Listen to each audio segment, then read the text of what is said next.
Embuscade en Afghanistan. Médecin sniper héroïque. La pluie tombait comme des balles sur le toit de l'hôpital militaire de Kandahar, et dans cette nuit d'octobre 2019, personne ne savait que la femme silencieuse aux mains expertes cachait un secret qui pourrait tous les sauver. Amara Johnson ajustait son stéthoscope autour de son cou avec des gestes précis. Elle était petite, à peine 1,60 m, avec des cheveux noirs tressés serrés contre son crâne. Ses yeux bruns reflétaient une sagesse qui dépassait ses 28 ans. Les soldats la surnommaient Doc avec respect, mais ils ne connaissaient pas son vrai passé. Elle portait l'uniforme médical avec fierté, ses mains délicates mais fermes témoignant de milliers d'heures passées à sauver des vies. Personne ne remarquait la petite cicatrice sur sa tempe droite, souvenir d'une autre époque. Le sergent Marcus Thompson entra dans l'infirmerie en boitant légèrement. C'était un homme imposant aux épaules larges, avec une barbe rousse bien taillée et des yeux verts perçants. Il avait la réputation d'être dur mais juste, un leader né qui inspirait confiance à ses hommes. Sa voix grave portait toujours une note de bienveillance quand il s'adressait au personnel médical. « Doc, nous avons une mission demain à l'aube », dit-il en s'asseyant sur le lit d'examen. L'équipe des SEAL a besoin d'un médecin de combat pour une opération de sauvetage. Amara leva les yeux de son rapport médical. Quelle est la nature de la mission, sergent? Des otages civils sont retenus dans un village à 40 km d'ici. Les renseignements indiquent une forte présence ennemie. Nous partons avec une équipe de 8 hommes. Elle hocha la tête sans montrer d'émotion. Je serai prête. Le lendemain matin, l'hélicoptère Black Hawk survolait le terrain accidenté de l'Afghanistan. Amara était assise entre deux selles imposants qui la regardaient avec scepticisme. Elle portait son équipement médical dans un sac à dos spécialement conçu, ainsi qu'un pistolet de service à la ceinture. Le lieutenant Rodriguez, chef de l'équipe, se pencha vers elle. « Doc, restez derrière nous en permanence. Votre travail commence quand le nôtre se termine. Compris ?» Elle acquiesça silencieusement, habituée à ce type de commentaires. L'hélicoptère se posa dans une clairière rocailleuse à 3 km du village cible. L'équipe avança en formation tactique à travers le terrain montagneux. Amara suivait le groupe, ses pas silencieux malgré son équipement lourd. Elle observait le paysage avec une attention particulière, notant chaque détail du terrain. Ses yeux scrutaient les positions d'embuscade potentielles avec une expertise que personne ne soupçonnait. Le village apparut au détour d'un rocher, niché dans une vallée étroite. Des maisons de terre séchées s'alignaient le long d'une route poussiéreuse. Rodriguez leva son poing pour arrêter l'équipe.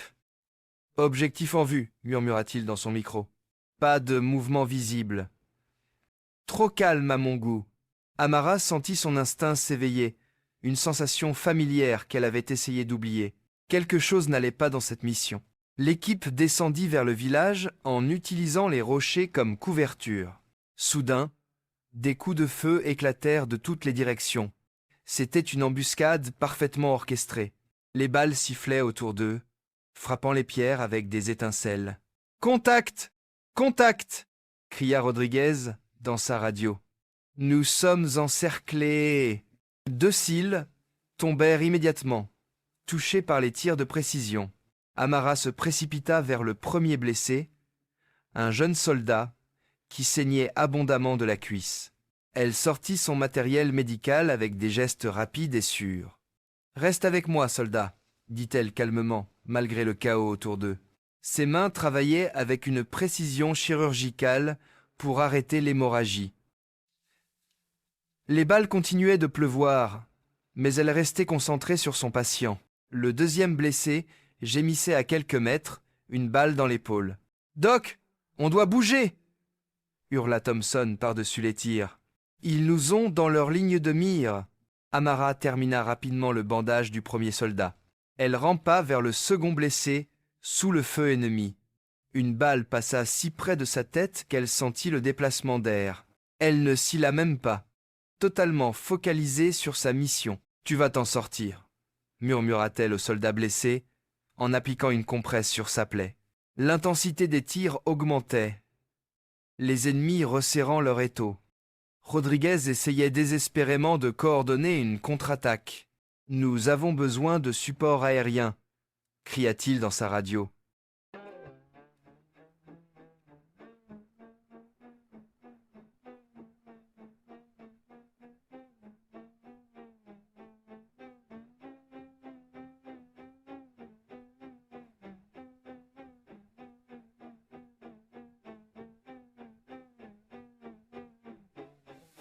Nous avons besoin de support immédiat. Mais la réponse fut décevante.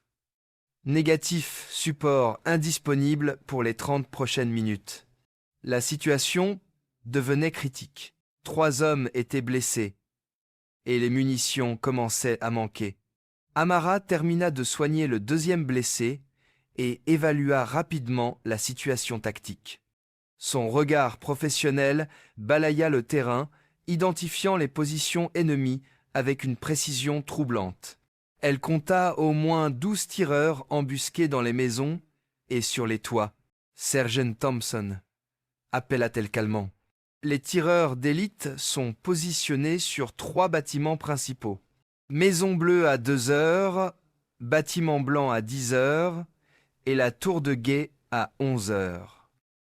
Thompson la regarda avec surprise. « Comment pouvez-vous être si précise, Doc ?» Elle ne répondit pas, mais ses yeux trahissaient une connaissance du combat qui dépassait sa formation médicale. Un 3e selle fut touché, cette fois à l'abdomen. Amara se précipita vers lui, mais elle réalisa que sa trousse médicale ne suffirait pas. Il fallait une évacuation d'urgence, et ils étaient coincés. « Il va mourir si nous ne sortons pas d'ici dans les 10 minutes, » dit-elle à Rodriguez. Le lieutenant serra les dents, conscient de l'impasse. « Nous n'avons pas assez de puissance de feu pour percer leur ligne. » C'est alors qu'Amara prit une décision qui changerait tout. Elle posa délicatement son sac médical et se dirigea vers l'équipement d'un des SEAL. « Qu'est-ce que vous faites, Doc ?» demanda Thompson, inquiet. Sans un mot, elle saisit un fusil de précision 24 et vérifia rapidement son état. Ses gestes étaient fluides, automatiques, comme si elle manipulait cet équipement depuis des années. Elle ajusta la lunette avec des mouvements experts. « Doc, reposez cette arme, » ordonna Rodriguez. « Ce n'est pas votre travail. » Amara le regarda droit dans les yeux. « Mon nom n'est pas seulement Amara Johnson. Il y a 5 ans, j'étais le sergent-chef Johnson de l'unité Kraken. Tireur d'élite de première classe. 93 missions confirmées. » Le silence tomba sur l'équipe, malgré les tirs qui continuaient. L'unité Kraken était légendaire dans les forces spéciales.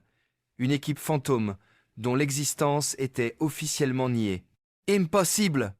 murmura Rodriguez. « L'unité Kraken n'existe pas. » Amara sourit tristement. « Exactement ce que nous voulions que tout le monde pense. » Elle se positionna derrière un rocher, le fusil calé contre son épaule.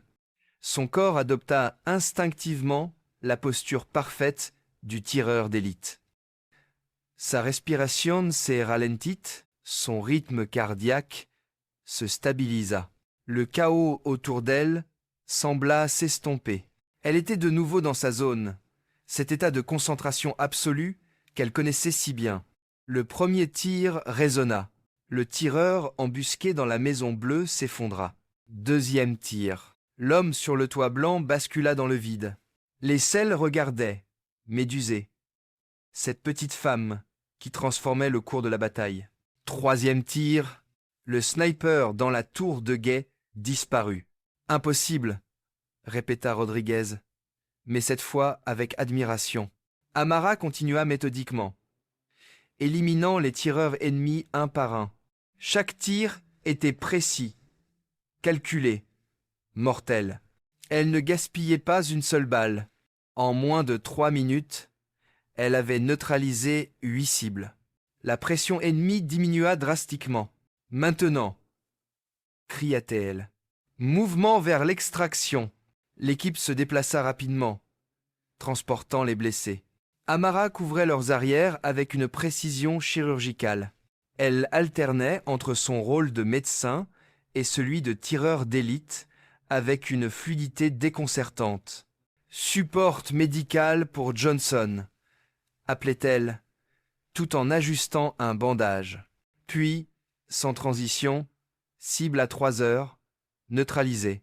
Thompson la regardait avec un mélange de respect et d'incrédulité. « Pourquoi avoir quitté Kraken pour devenir médecin ?» demanda-t-il pendant qu'il courait. « Parce que j'ai réalisé que sauver des vies était plus important que d'en prendre, » répondit-elle simplement.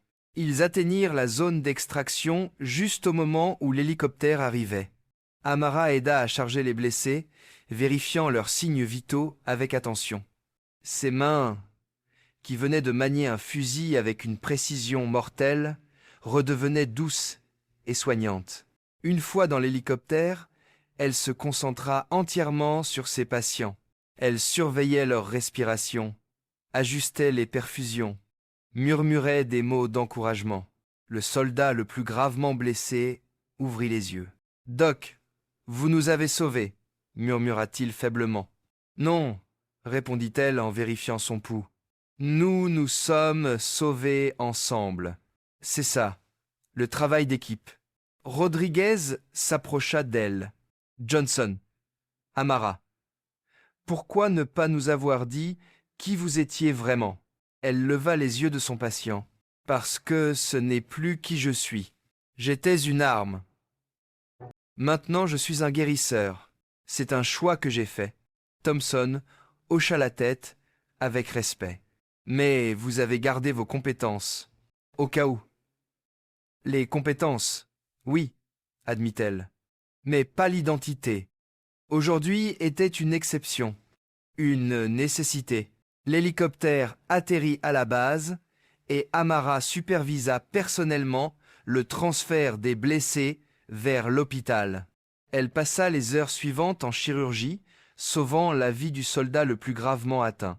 Ses mains expertes réparaient les dégâts causés par la guerre. Plus tard cette nuit-là, elle se retrouva seule dans son bureau. Rodriguez frappa à la porte. « Puis-je entrer ?» Elle les acquiesça. « Je voulais vous remercier, » dit-il en s'asseyant. « Sans vous, nous aurions perdu 3 hommes aujourd'hui. » Peut être plus. Amara rangea ses rapports médicaux. « C'était mon travail. Les 2 aspects de mon travail. »« Vous pourriez reprendre votre ancien poste, » suggéra Rodriguez. « L'armée a toujours besoin de tireurs de votre calibre. » Elle secoua la tête. « Non, j'ai choisi cette voie pour une raison. Chaque vie que je sauve, rachète, peut être une de celles que j'ai prises. C'est ma façon de trouver la paix. » Rodriguez la regarda avec une nouvelle compréhension. « Mais vous gardez vos armes au cas où, pour protéger ceux qui ne peuvent pas se protéger eux-mêmes, » confirma-t-elle. « Seulement dans ces circonstances. » Il se leva pour partir, puis se retourna. « Pour ce que ça vaut, je pense que vous avez fait le bon choix. Le monde a besoin de plus de guérisseurs. » Seule dans son bureau, Amara contempla ses mains. Elles avaient tenu un fusil avec une précision mortelle quelques heures plus tôt. Maintenant, elle tenait un stéthoscope avec la même expertise. Elle pensait aux hommes qu'elle avait sauvés aujourd'hui et à ceux qu'elle sauverait demain. Son passé ferait toujours partie d'elle, mais il ne la définirait plus. Elle était devenue quelqu'un de nouveau. Quelqu'un qui choisissait la vie plutôt que la mort. Et dans ce choix, elle avait trouvé sa véritable force. Le lendemain matin, elle reprit ses rondes habituelles. Les patients la saluaient avec le même respect affectueux. « Bonjour, Doc. » Mais maintenant, quelques soldats la regardaient différemment. Ils avaient entendu les rumeurs de la mission. Thompson s'approcha d'elle pendant qu'elle vérifiait les signes vitaux d'un patient. « Comment vous sentez-vous » demanda-t-il discrètement. « Comme toujours, » répondit-elle. « En paix avec mon choix. » Elle termina son examen et sourit au patient. « Vous pourrez rentrer chez vous la semaine prochaine. Le visage du jeune soldat s'illumina. Vraiment, Doc? Vraiment. Ouah! Votre famille vous attend. En regardant la joie dans les yeux du soldat, Amara sut qu'elle avait fait le bon choix. Elle était exactement là où elle devait être.